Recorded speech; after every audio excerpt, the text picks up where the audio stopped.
Today, I want to talk about criticism, which actually relates very well to my previous TikToks on labeling and having a growth versus a fixed mindset. Sometimes we find ourselves to be the targets of criticism, sometimes we're a bystander, and sometimes we're the perpetrator.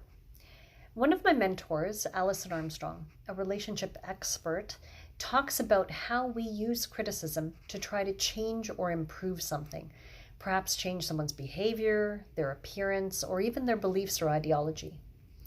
The problem is that criticism can backfire on us. You'll hear me say this a lot. It's not necessarily what you say, but how you say it that counts. Now, various sources, including an article from Psychology Today, talk about how criticism doesn't work well for several reasons. It requires that we submit to someone else, and generally speaking, people don't like giving in to others. We may even double down on the very behavior for which we're being criticized because we don't want to give in. It also makes us feel bad, and we end up resenting the person who criticizes us. We end up defending ourselves, maybe deflecting or blaming someone else. Or maybe we do conform to what the person wants, but we end up resenting them for it.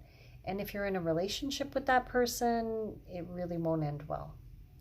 So criticism generally doesn't work well when we blame, shame, or belittle someone.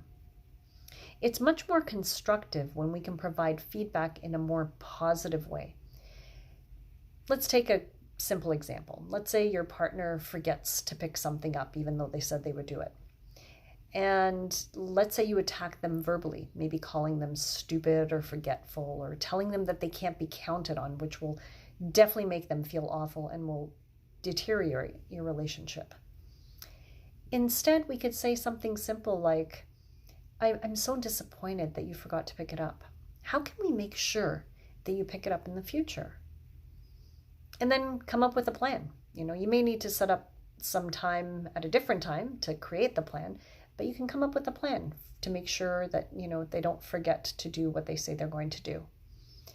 And you can make the interaction even better by throwing in a little empathy, like, I realize you must have been very tired and could not wait to get home.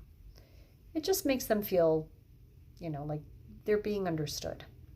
Now, we'll talk more about reframing in another TikTok in the future, but for now, just start examining what you say, and more importantly, how you may be able to say what you want in a more constructive way.